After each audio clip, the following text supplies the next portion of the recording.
Alright, Filipino reaction. Okay, nandito na naman tayo mga kaibigan. Nag-reaction na naman sa mga trending na balita ngayon. Eto na, ang viral na viral. At talaga namang mapapawaw ka or wow na wow. Dahil etong mga sundalo ng Pilipinas, papalag na daw mga kaibigan. Papalag na kung sakaling haharasin na naman or yun na nga, haharasin na naman ng mga Chinese sa West Philippine Sea. Eto na. Kapag ginamitan ng kutsilyo, abay kutsilyo rin daw ang ipanlalaban ng mga Pilipinong sundalo kapag hinaras ulit sila ng China ang Coast Guard. Yan, okay, narinig natin mga kaibigan Pag ginamitan ng kutsilyo, ay kutsilyo rin ang gagamitin, okay, ng ating Coast Guard. Okay? Ulitin natin, take 2. Ipanlalaban ng mga ginamitan ng kutsilyo, abay kutsilyo rin daw ang ipanlalaban ng mga Pilipinong sundalo kapag hinaras ulit sila ng China ang Coast Guard. Bukod dyan, 60 million pesos na danyos ang sinisingil ng Pilipinas at China dahil sa paninira ng ating mga gamit. Tama, singilin na. Okay, singilin na ang dapat singilin. Sa frontline ng balitang yan, si Brian Castillo. Kasi nga, sinira ang ating bangka mga kaibigan mga speedboat, yung speedboat natin, bunutas-butas. Singilin na 60 million niya. Tinutukan ng patalim. Pinakawan ng armas. At may naputulan pa ng daliri. Ang mga ganitong eksena noong June 17 sa Ayungin Shoal, hindi na raw hahayaang mangyari ng Armed Forces of the Philippines sa mga susunod na resupply mission. Ay, dapat lang. Okay, kasi nga, masyado namang garapalan yan. Okay? Kasi nga, yung dati daw ganito, may order, okay, ang sa West Philippines yung ating Coast Guard na pag hinaras ay huwag gagantihan, okay. Ngayon, ito na, final message na. Pag pinalo ka ng ganito, paluin mo rin ng ganito, okay. Dala nito pangkamot kasi nga mga Chinese doon may dalang mga pamatpat double purpose ito pwede mong ganunin, pwede mong kamutin, ganon, okay. Okay, continue lang. Ayon kay AFP Chief of Staff General Romeo Browner, papalag na ang mga sundalong Pilipino kapag hinara sila ng China Coast Guard. Ito tinatawag na thanks God. Okay, papalag na. Mga sundalo ng Pilipinas papalag na raw sa pag-aaras ng China. Sa susunod na, nako, sigurado ito yung China nakahanda na dito. Baka, kasi nga ang China, pumunta dyan, sabi ng Chinese, bawal daw sila pagdala ng baril. Okay? Mga pamatpat lang daw ang dadali nila para maiwasan yung matinding tension daw, okay. Pero itong ating mga sundalo ng Pilipinas ay papalag na nga. Continue lang. Sinabi kong lalaban tayo, ang ibig ko sabihin po doon ay hindi natin haayaan na basta na nang ibuli tayo ng ganon, no? Tama.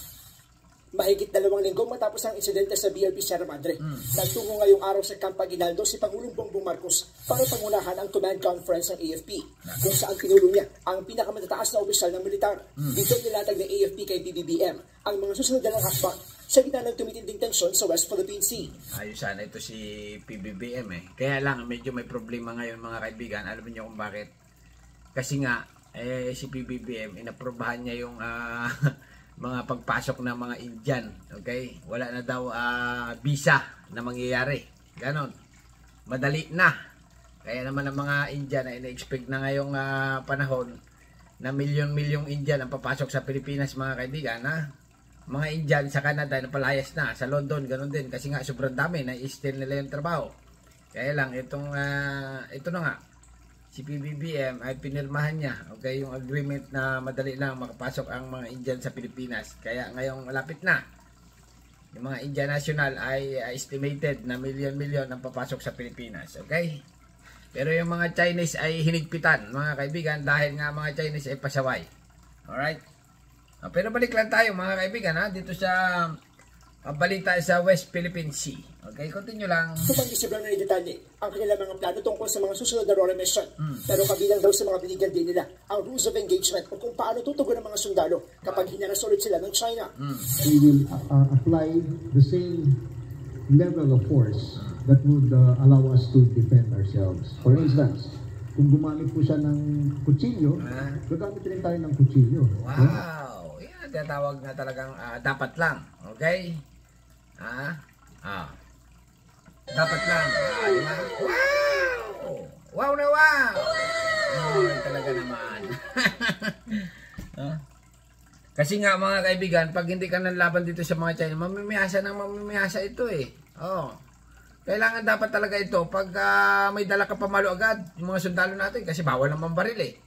Bawal na kung bawal ang mga baril, mga weapon na di pamalo na lang.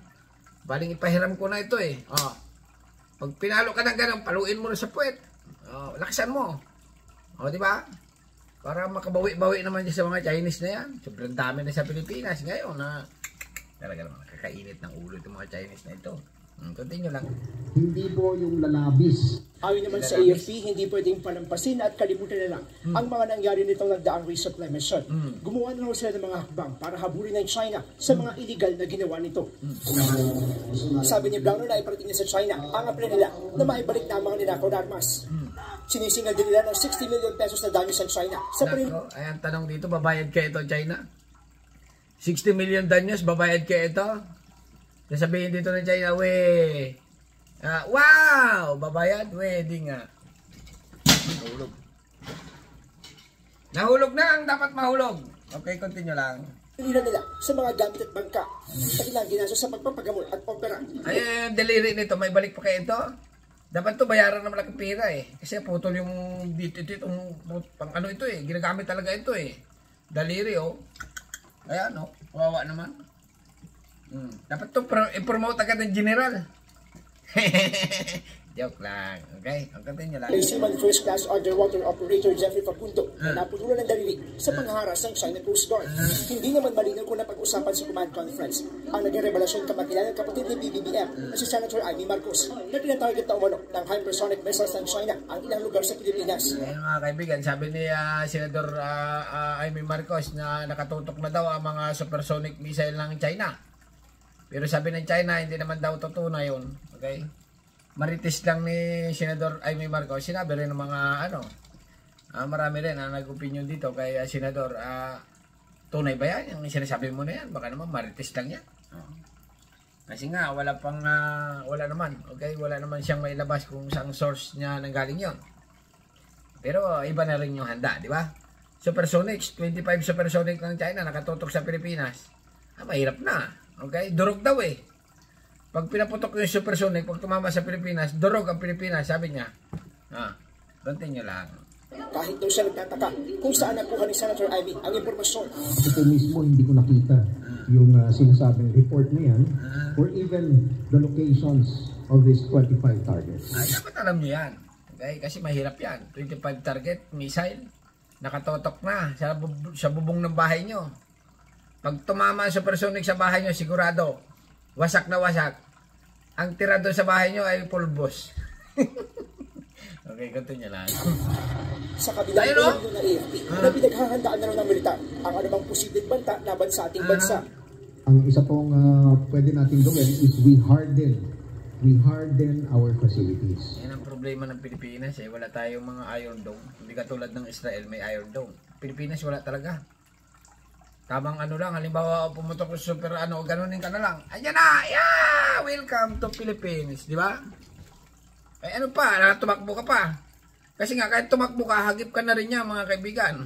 Sa bilis niya na, ganon. Makita mo yan, nandun na. Pag ganon mo ng ulo, hindi ka na makatakbo. Ganon na lang ang gagawin mo, magdasal. Alright. Okay talaga. We protect our facilities from possible missile attacks. Sa isang text message sa News 5, sinabi ni National Security Council Assistant Director General Jonathan Malaya na wala pa silang natatanggap na ng impormasyon tungkol sa hypersonic missiles ng China. Samantala, kinumpirma ng Philippine Army na nasa Pilipinas pa ang Typhoon Mid-Range Capability System na dineploy ng Amerika sa bansa noong Abril. Ito ang isa sa mga missile ng Amerika na pinuna ni Russian President Vladimir Putin dahil napag daw sa kasubuan sa pag-deploy ng nuclear. Yan ang mga kaibigan, nagpumalag yung Russia. Kasi nga ito daw ay parang nuclear missile daw ito eh. Nasa Pilipinas. PH Army, kinumpirmang nasa Pilipinas pa ang mid-range missile system na deploy ng US Army. Okay? Capable missiles. Pero pagdilinaw ng Philippine Army, ginamit lang sa training at military exercise ang naturang missile. Pero nakatakda na rin niyang alisin sa bansa sa Setyembre. Nagbabalita mula sa frontline. Brian Castillo, News 5. Alright. Tapos na mga kaibigan ha. Kaya itong mga sundalo ng Pilipinas, papalag na. Ano masasabi nyo? Dito siya nagtitrending ngayon na talaga namang masasabi mo, wow! Wow na wow! Alright, hanggang dito na lang at subscribe my channel. Don't forget, comment. Bye-bye. Thank you.